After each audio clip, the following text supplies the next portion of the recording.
Welcome back to the Early Retirement Podcast. I'm your host, Taublieb, and I could not wait to film this podcast today. I don't know if any of you guys wake up and you're like, I have that one fun meeting I'm going to get to do later, or I'm going to get to take my kids to practice, or whatever it is. Today, my fun thing is recording this podcast episode. Now, I hope that doesn't sound too sad to some of you, but I'm telling you, this is exciting stuff. And what I'm going to tell you today, I just cannot wait. And it was prompted by a listener question who said the following, and it comes from Jackson, and Jackson says, Ari, love the podcast and appreciate the work that you put in. You're welcome, Jackson. I love doing it. And Jackson goes on to say, Ari, what are the best strategies that the richest clients of yours do to put themselves in the best position? Well, Jackson, I'm going to re-invite you to think about this a little differently, and I'm going to replace the word rich with wealthy, because there's plenty of rich people, but rich people have a lot of money and they don't always have a lot of time. So my clients, I don't want them to be rich. I want them to be wealthy, which is not really a dollar amount. In fact, it's not a dollar amount. It's really about saying, how do you have enough money to do everything that you want to do? Now, I'm not going to stop there. I'm going to flesh it out, of course, throughout this episode, but I hope that's a helpful starting spot, Jackson. Another quick comment I always like to say, I'm trying to make the podcast experience even better. I keep trying to just enhance it, and more people are listening to the show, and that's all because of you. So thank you for those that keep sharing it with your friends, that keep sharing it with family. It's more fun to retire with them, not on your own, and it could be awesome if you're retiring and you're waving across a few homes away, if friends happen to buy one nearby, and you can say, hey, great, I no longer need to work, but if they're also working, it's just not as fun. So want to encourage you all to please share this with those that you think would take value from it. Once again, it's all because of you. I'm going to highlight a recent comment on the podcast, a recent review, and this comes from KAdam8, titling it Money Mindset. Thank you, Ari, for sharing great information on money mindset.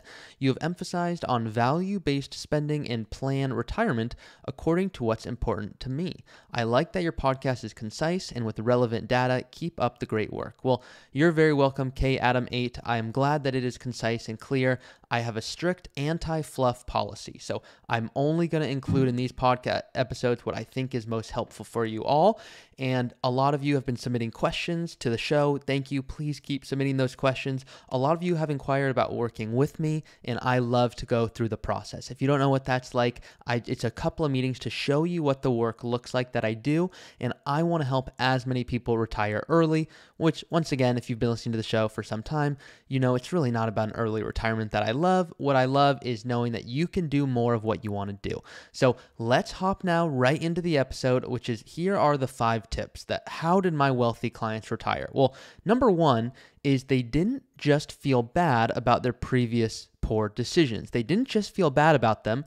They said, hey, I recognized it. I made a poor decision, and we've all done it. I've done it many times, and I want you to know that you're human, and that's a big step. Now, a lot of you might go, Ari, that's obvious, but whether it was purchasing an annuity that didn't work out, whether it was a divorce, whether it was just, hey, we made this one financial decision, whatever that is, I want you to just let go of it. And I'm not expecting it to be easy. I'm not expecting you to do it overnight, but slowly over time, let go and really say, you know what, I'm in a good position now. Yes, I could have had more, but we all could have had more if we invested in Amazon 20 years ago. We all could have had more if we knew exactly what would happen with market conditions. And so I think there's actually a sense of calmness and a sense of joy of going, hey, what's happened has happened. I'm now in a good spot. How can I put myself in the best spot possible? That's why people reach out. They want to put themselves in the best spot possible. That's why they listen to these podcasts. So I'm grateful that there are all of these resources available, but you still have to say, you know what, I'm not going to be so hard on myself, and what's happened has happened. So that's number 1, which is don't feel bad about the previous poor decisions and then do nothing. No, you can feel it. You have a right to those feelings, but now let's use those feelings to really just almost amplify, if you will, how good you can do in the future. So that's number 1. Number 2 is people who wanted to retire early know they need to save and invest more. But the wealthiest clients that I have who retired in their early 50s, they said, I know I need to invest and save a whole lot more than the average person, but that you're also not the average person. So what if they wanted to save and invest a whole lot more, but the reality is they wanted to spend less than the average person? Okay, well, those are two really big variables. We don't want to just focus on one. And the wealthiest clients I have, they focus on two, which is number one, they focus on how much they need to invest to reach their goals so they never have to work ever again. And number two, they focus on how much they want to spend in retirement. Too often people just save and invest more and more and more. And because of that, they go, great, I'm in a good spot, but they never have that ultra confidence, that peace of mind of, hey, I don't want to work and have you second guess retirement. I don't want you to second guess going out to eat, second guess travel. That's defeating the purpose. In fact, that's when I'm coming to clients and saying, hey, you're not in a position to retire early. Now, at the end of the day, it's your decision. I am simply the guide here, but I would tell clients, I'm not comfortable with you retiring early and not having to go back to work or bring in any other income if these tweaks weren't to be made. Now, on the flip side, I'm only telling clients, yes, you are in a comfortable position to never work again if you don't want to, but here are other options if you want more buffer. You could work a few more years. You could spend less. You could use this tax strategy. There's always options at the end of the day. It's just which do you want to go with? What resonates with you? So going back to number two here, it's the people who want to retire early. And the wealthiest clients of mine, they invested early, of course, but they said, you know what, I need to do more than the average person. And even if they want to spend the same of an average person, you're probably wondering, hey, what's an average amount? Well, I've gone here and made a quick example, just make the most efficient use of your time, going to the listener's review earlier of just clarity and concise. I just want to get even better at giving you guys helpful information. So, you know, I love examples. So I prepared this. And if you started investing and maxed out your 401k from age 25 to age 50, so let's assume that you go into the workforce maybe after college, or maybe you don't go into college and you're getting on your feet and you're saving a little bit here and there, but you don't start maxing out your retirement accounts until 25. And by the way, that's early. So if some of you are listening to this going, hey, I didn't do that and I'm still in a good position, awesome. Maybe you invested really well. Maybe you sold a business. There's a million things that could go here, but just humor me with the example of what if you started at 25? That's when you don't have any dollars. And now at 25, you're beginning your 401k, you're maxing it out until age 50. That's 25 years. Now let's assume that you get a 10% rate of return. Where do I pull that from, Ari? You might be wondering that. Well, that's coming from the S&P 500. Not saying we're going to get that. In fact, it's unlikely maybe we get exactly that. We're going to get a little less than that, maybe more than that. Every single year, of course, is going to be different based on your portfolio, but you guys already know that. You've been listening to this for some time. Here's where it gets interesting. Well, let me put an inflation rate of 3% on that. Now, I know historically inflation recently, should I say, has been much higher, but let's just use this over the course of time. We could use 3 or 4 or 5, whatever you want, but I'm going to use 3%. So once again, we're investing for 25 years from 25 to 50. Now, all of a sudden, you've gotten a good rate of return, 10%, but there's inflation, so let's account for that. So now, how much money do you think you have left over? Maybe even take a fun guess in your head. I like guessing when my partner and I go walk after work, we'll guess, hey, how much do you think that home is worth? And, we're in Santa Monica, so in California, we're always so far off. It's much millions above what we expect. And other times we're like, that little home, I'm sure it's $10 million. And it turns out it's $500,000. So I'm not a real estate expert. I'll be the first to know. I'll stick to the financial planning. But when it comes to this answer, the answer is 1.4 million. So you would have 1.4 million. And then what we would do is, okay, you're age 50. Is that enough? Now you are maxing out your 401k, but there's some big considerations here. Like, hey, Ari, I've heard you talk about this in other episodes. I can't pull from that 401k. Good example, but that's not useful because I need to pull from these assets. I've heard you talk about a rule of 55 and a 72T distribution. These strategies you talk about, this is not helpful. Well, here's why I'm going to show you this right now. This 1.4 million, this is just a super basic example. If you want to retire early, you need a brokerage account. You need some other accounts to pull from, other areas. And yeah, maybe we're giving up tax benefits, but I'm going to show you in other episodes, which I've titled Tax Gain Harvesting and Roth Conversions, and just how to save on taxes, how to retire early and not get penalized with both the penalty, the 10% penalty, and paying taxes. Trust me, I don't want you guys to do any of that. So back to the topic here, there I go ranting again. The 4% rule is a standard withdrawal rate. So let's pretend we have 1.4 million in a 401k and we're 50 years old. Well, we can't touch that, of course, until 59 and a half. So now what good is this? Well, it's still some good, and I'm going to pretend for just a moment that this is all in a brokerage account, okay? So you said, Ari, I didn't get any tax benefits, and my cash flow is great. In fact, I maxed out my 401k, the full amount, but instead I just put it into a brokerage account. So I didn't get any tax benefits, no tax deferral, none of that. I have 1.4 million in a brokerage account. Well, the reality is, if that's you, you have a lot of capital gains, which is a very good thing in the sense of you made money, but it's a very bad thing if you're saying, you know what, Ari, I'm going to willy-nilly go with this and just pull funds from wherever. And no. You might have a lot of taxes, and I'm always saying to clients, I'm all for being patriotic, but you don't need to be so patriotic that you pay more in taxes than you need to. So with this example, once again, we've got 1.4 million. It's in a brokerage account in this example. So fully taxable. You put money in, it grows and grows and grows. You can pull from it without, should I say, a penalty, in the sense of you're not going to be penalized. Now there are going to be taxes.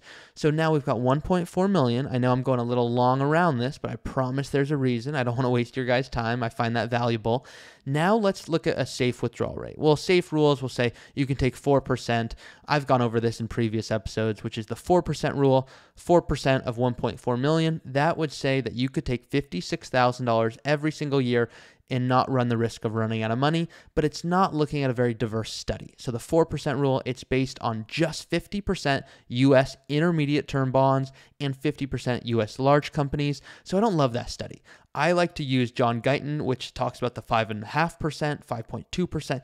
Can we use something in that range? Why? Well, we're following a set of rules to be able to really optimize how we withdraw income, and we're not just diversifying in two asset classes. We have international and real estate and small caps, and there's a whole episode I do just on optimized withdrawal rate, so feel free to check that out. But back to the example here, let's assume you want to live off of $56,000 a year.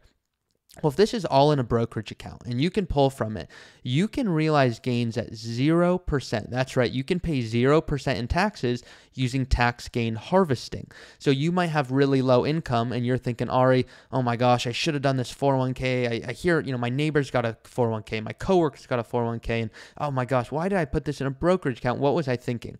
Well, you are actually outsmarting them because you wanted to retire early, and now you can realize gains at 0% taxes. And I'm looking at my tax bracket sheet right here, this cheat sheet, which is in the description below. If you guys don't already know it, you can realize taxes up to $89,250 and pay 0% in taxes. Now, this is if you have no income at all. So if one spouse is still working and you're, not working, well, now all of a sudden, let's just pretend taxes are let's assume your income's at $100,000 of taxable income. So not gross income, but gross income minus deductions. Your taxable income is at $100,000. Well, now you're going to pay 15% on these gains. So we might not want to do that. That's where the 401k can be helpful.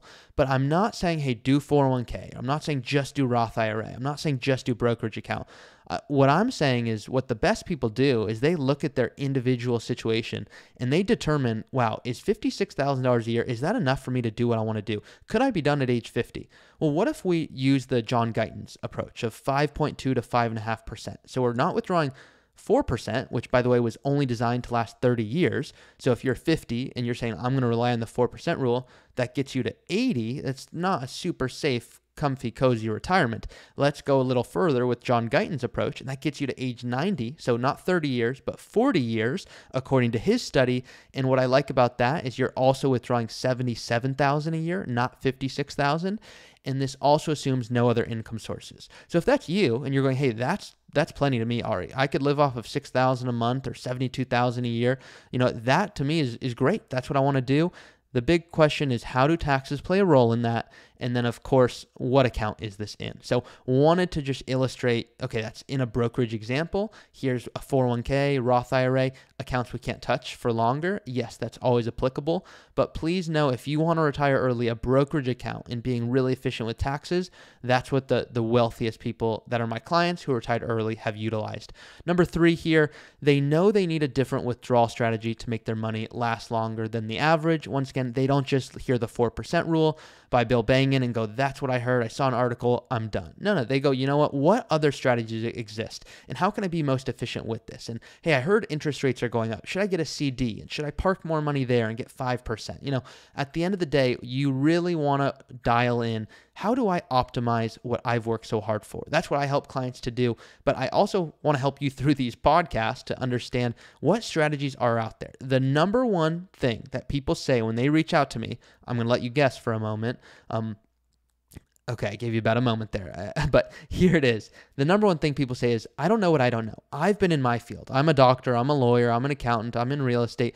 I know my business well. What else am I missing that the wealthiest people are doing? Well, they're doing tax gain harvesting. They're doing Roth conversions.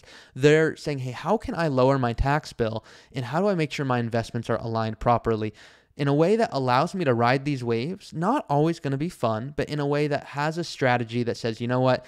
I'm not going to make a tweak here. And here's when I am going to make a tweak. And I'm not going to rebalance my portfolio just based off of, you know what, I'm going to do it every quarter. No, there's some times where when the market's doing what it's doing, I'm telling clients we're rebalancing 2, 3, 4, 5 times. There's other times where I'm saying, hey, I know everyone else is rebalancing. Here's why we're not, because it didn't go through these barriers. It didn't go down by this amount. It didn't go up by this amount. So it's not, I don't believe in a cookie cutter retirement. It's just not as impactful. That's number 3 there. Number 4, the wealthiest people, they spend a lot of money on what they care about, and they spend very little on what they don't care about. They don't just say, you know what, I don't love going out, but you know, it's kind of fun, so I'm going to go out with my friends. We're going to get a few drinks, and you know, but I also have these other passions. That's where I'm really spending their money. So they're almost double dipping, if you will, of, hey, they don't love this other thing of going out to friends and drinking, but they still spend good money on it. Now, they also spend good money on their hobby. And if they're in a position to do both, I'm the first person to say, go do it. I hate when people say, you know, and hate's a strong word, but maybe I should say dislike when people say, you can't do both those things. Well, what if you're in a position to do them? Then you certainly can. I just want you to know what are the trade-offs. And so sharing with you the stories from my clients, I have one client in particular, and they just love golfing, but they also love motorcycles. And so they said, Ari, you know, do I have to prioritize these?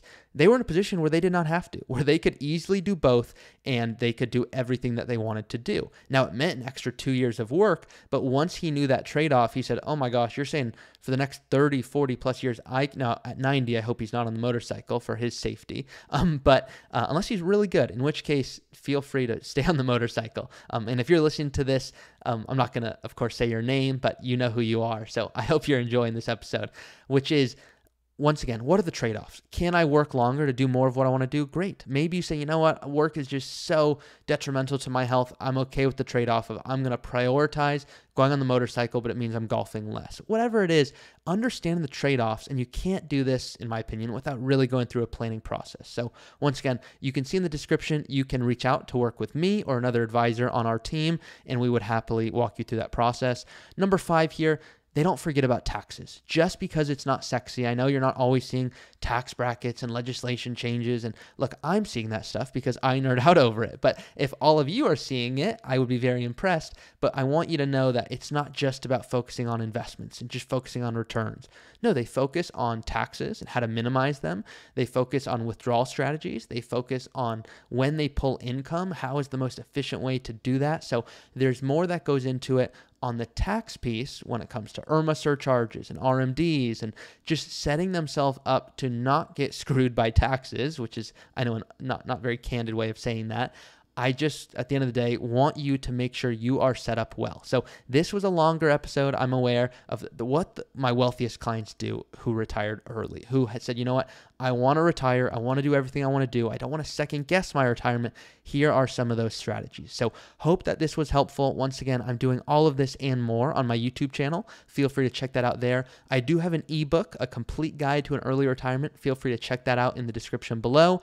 And then lastly, I kindly ask that you share this with someone else who you think might find value from it. I love that these podcasts are free to you all. That is my only request. Thank you all for listening, and I'll see y'all next time. Thank you for listening to another episode of the Early Retirement Show. If you have a question that you want answered in a future episode, you can always go to my website, earlyretirementpodcast.com. That's earlyretirementpodcast.com, and you can go ahead and submit a question that I'll look to answer in a future episode. Thank you all for listening. Please do rate it, review it, and share it with someone who you think would benefit from this information, if there's anyone out there that you know. I certainly appreciate it, and I will see you all each week.